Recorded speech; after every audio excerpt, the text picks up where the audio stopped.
For generations, we have been taught that we had to believe the story of the Exodus on faith alone. We were told that Mount Sinai, where Moses received the Ten Commandments, was located in Egypt, but there was no real evidence to make it believable. No pictures of left-behind artifacts, practically nothing to validate one of the most important stories of the Bible. The Bible says over 70 times that the Israelites went out of Egypt to Midian, which would be mostly or entirely modern-day Saudi Arabia. Is it true that there is very little evidence that the Exodus story happened, or have we actually just been looking in the wrong spot? While the theory of Moses and the Israelites being in Saudi Arabia is a relatively new theory to those of us in the outside world, it isn't new to the locals living there. We were frequently approached by Saudis eager to talk to Americans for the first time face to face. And one of the first things they would say with excitement was, "Did you know Moses was here? Let me show you where he and his people were."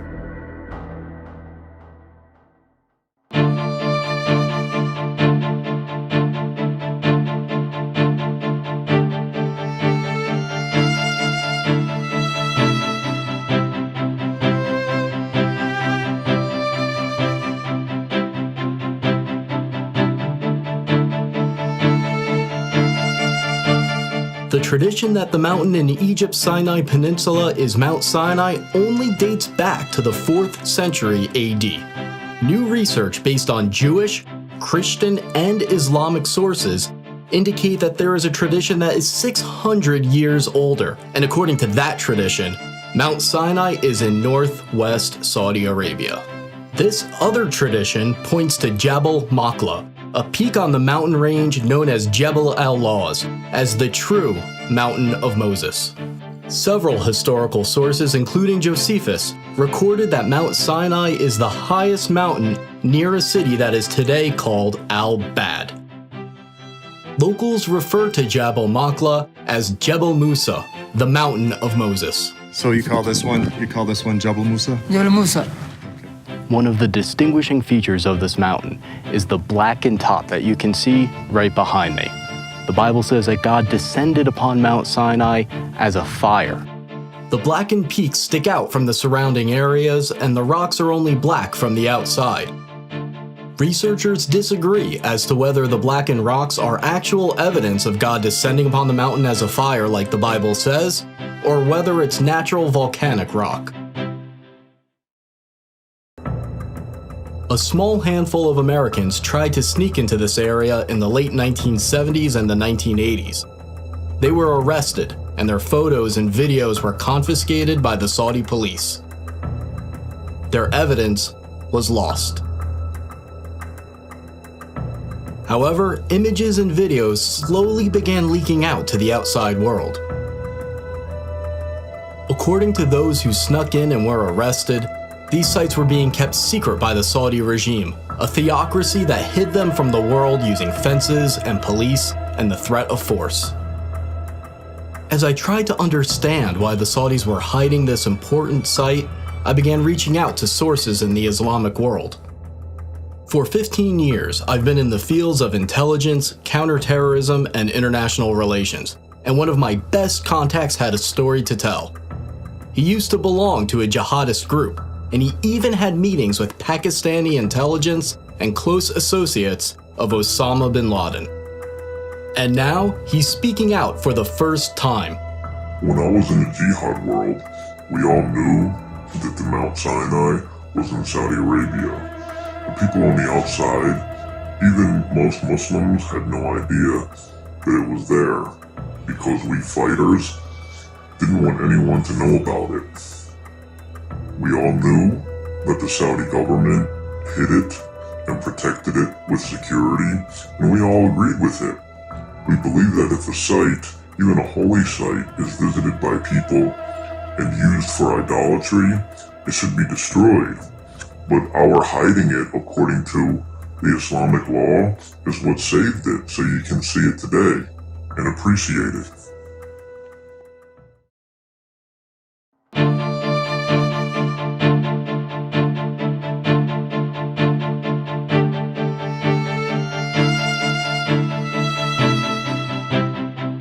Moses flees Egypt after killing an Egyptian who he saw abusing one of the Hebrew slaves. He then escapes to Midian as a fugitive. In Midian, Moses sits by a well and he meets the daughters of Jethro who are getting water for his flock. Moses then marries one of his daughters. We are in the ancient land of Midian right now, near the town that locals describe as originally being the land of Jethro. When we visited this area, multiple Saudis approached us to tell us this is where Jethro and Moses resided. They excitedly pointed to an ancient well that is fenced off and marked as an archaeological site. The Saudis have long believed that this is the well where Moses met the daughters of Jethro, and Muslims from around the world come to see it.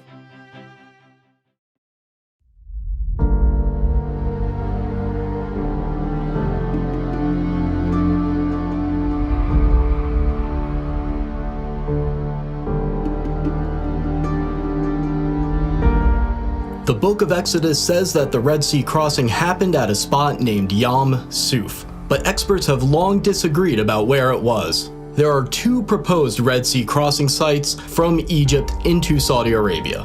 The first candidate is at the Straits of Tiran, at the bottom of Egypt's Sinai Peninsula. The second candidate is at Egypt's Nuweiba Beach. Dr. Glenn Fritz, who has a PhD in environmental geography, conducted a massive study of the land and all the historical references about where the crossing happened.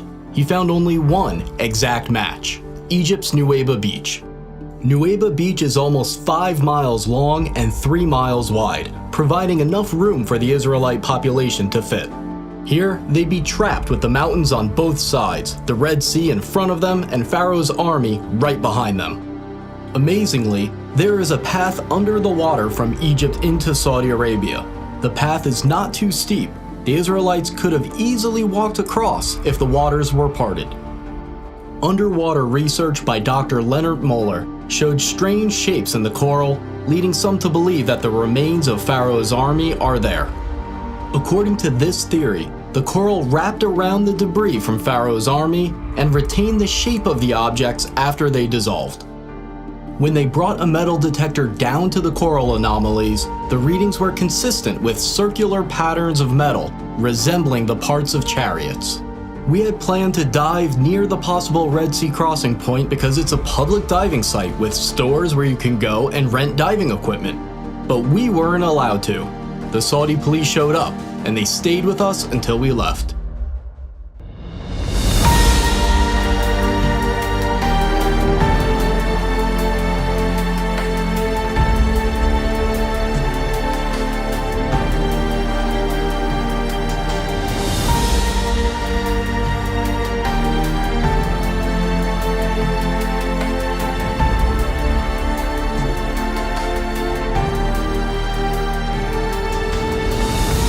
After the Red Sea crossing, Moses and the Israelites stop at a place near Mount Sinai named Elim.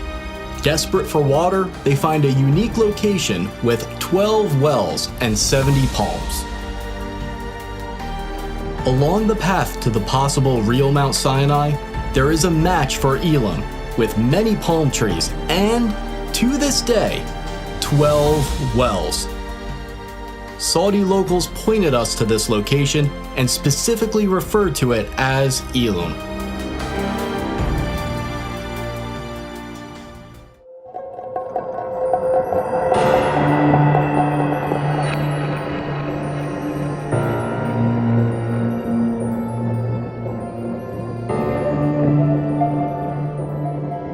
Another major event by Mount Sinai is the incident with the golden calf. While Moses is up on Mount Sinai, some of his followers begin worshiping a golden calf. They place it up on a stand and begin worshiping around it, and they set up an altar in front of it.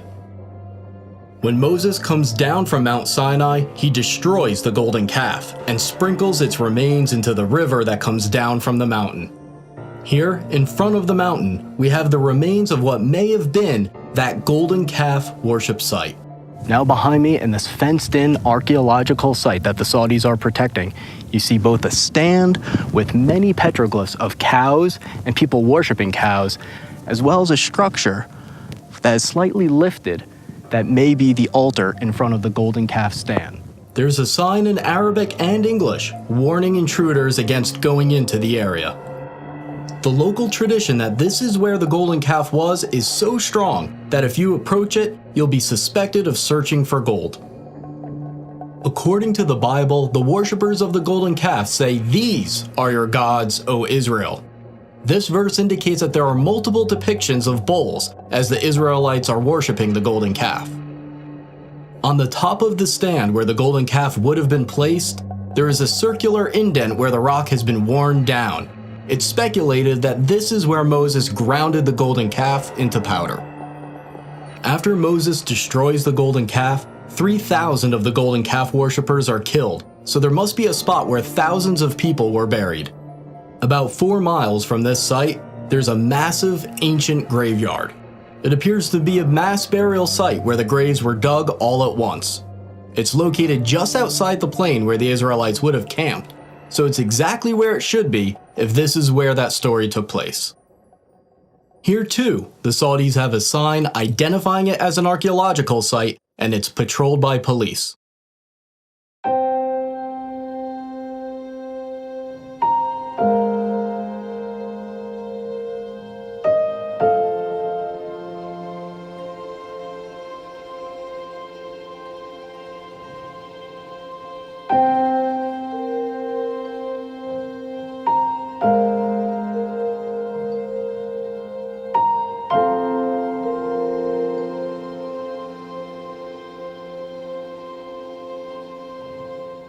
The book of Exodus says that Moses built an altar of uncut stone at the foot of Mount Sinai and also set up 12 pillars to symbolize the 12 tribes of Israel. Right here at the foot of the mountain, we see this structure that resembles an ancient altar. And what we are standing in right now is probably the animal chutes that would lead them to sacrifice at the foot of the mountain. The animal chutes lead to this area of the structure, which may have been the slaughter platform for animal sacrifices. The Saudis, of course, say that this has nothing to do with Moses, but they admit that they found animal waste and bones underneath this area when they dug. People who have been to this site decades ago say that this site used to be much cleaner, and you could more clearly see the remains of about 12 pillars, as well as a stone platform that they would stand on. Near the altar and the 12 pillars, Moses reads to the Israelites the Book of the Covenant, and they agree to it. This means that Moses probably had a spot right above the altar that served as a stage in order to address the people. Right above this area with the altar and the pillars, there is an area that could have been a perfect spot for Moses to be seen and heard when the covenant is made. A Saudi local actually pointed to this part of the mountain and showed us how Moses' voice would have echoed like he was speaking in a natural amphitheater. The Bible says that a brook flowed down from Mount Sinai, providing water for the Israelites. The brook must have come down near the altar at the foot of the mountain for the sacrifices to take place, and the brook must have come near the golden calf because Moses threw its remains into the river. It's very easy to see where there was once a stream coming down from this mountain, where there's evidence of burnt sacrifices. It then ends up near the possible golden calf worship site. There's even evidence of wells around the area where a pool of water would have formed, proving that a large population once lived there. According to the Bible, the prophet Elijah travels to Mount Sinai, and once he gets there, he goes into a cave, and that's where he talks to God. The real Mount Sinai must therefore have a cave that is accessible, safe, and suitable for sleeping. This cave above the altar is about 15 feet high, 20 feet long, and 20 feet deep. If this is the real Mount Sinai, then this is almost certainly the Cave of Elijah.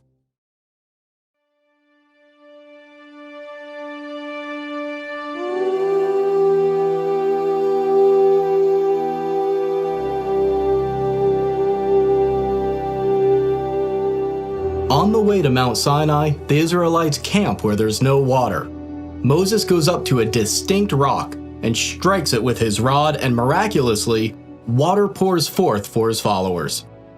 The historian Josephus said that the split rock could still be seen in his time, and it was so big that it could not have been moved. Is it possible that this split rock still remains today, testifying to the accuracy of this story? The answer is yes, and it is stunning.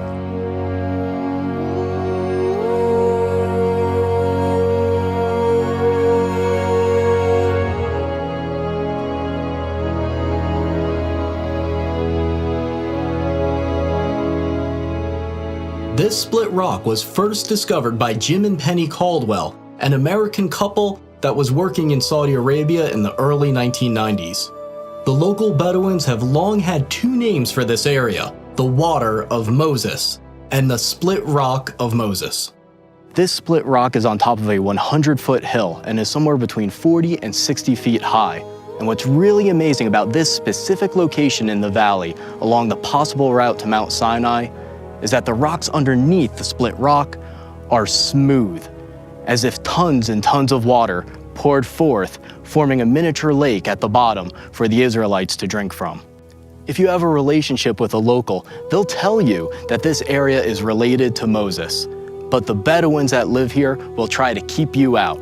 We saw this firsthand as we were chased out of the area. Okay, so we are flooring it. We're gonna see if this guy follows us. We heard 2 gunshots. This guy's like, doesn't really want to party.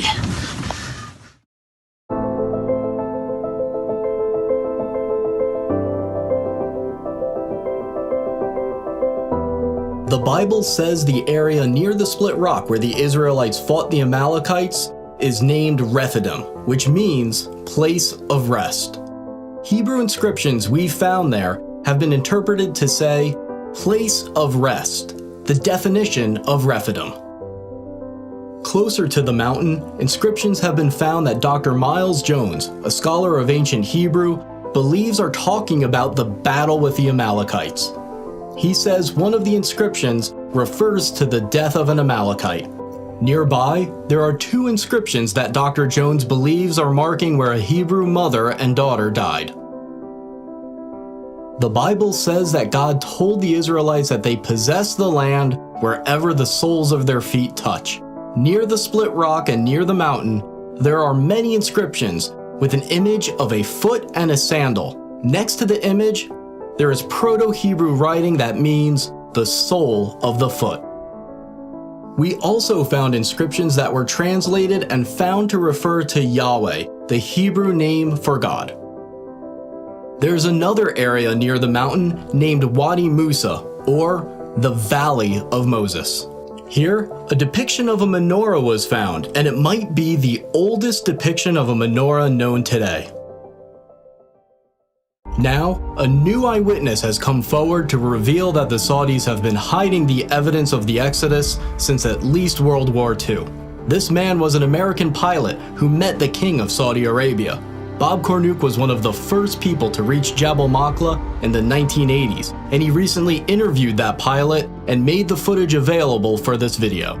It's an honor to meet you. Well, thank you. Our lives have intersected possibly in something very historic, and we're talking about where the real Mount Sinai is located.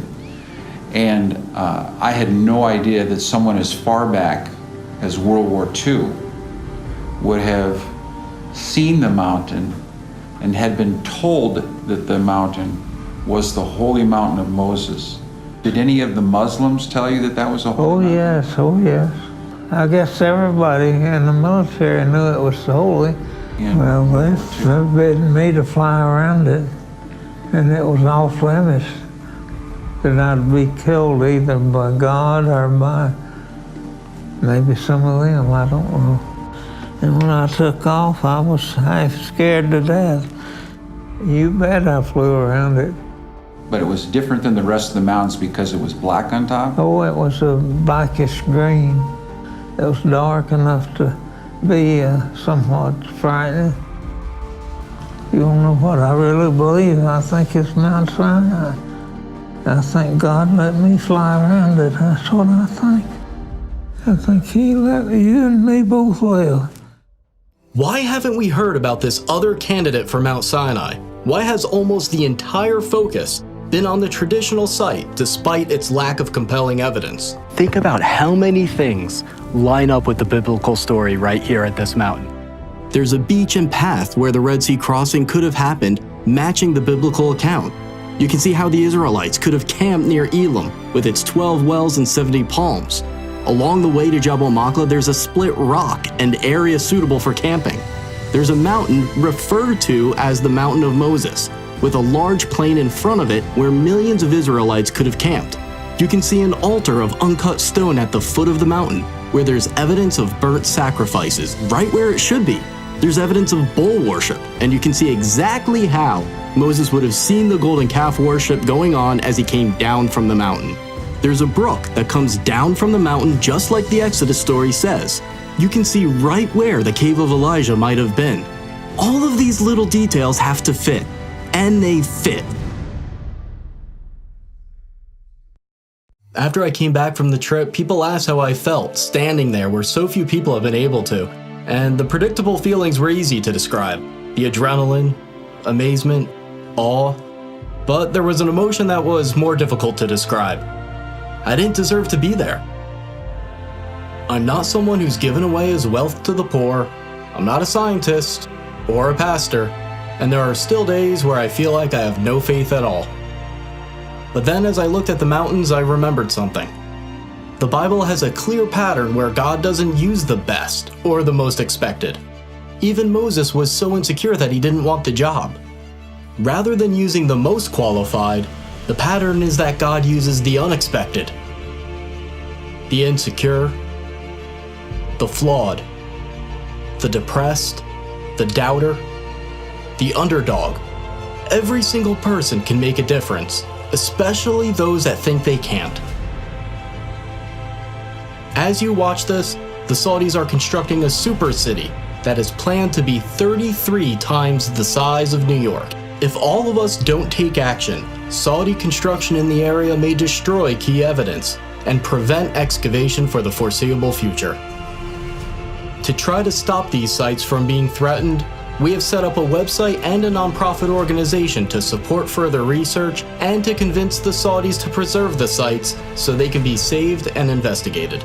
We're entering a period that we have never been in before, one where this footage and other evidence of the Exodus and the Bible overall are only a click away for anyone on Earth with an internet connection. And as these sites are revealed, it will change the Middle East forever and impact the billions of people who follow Judaism, Christianity, Islam, and those with no faith at all. The world is about to change.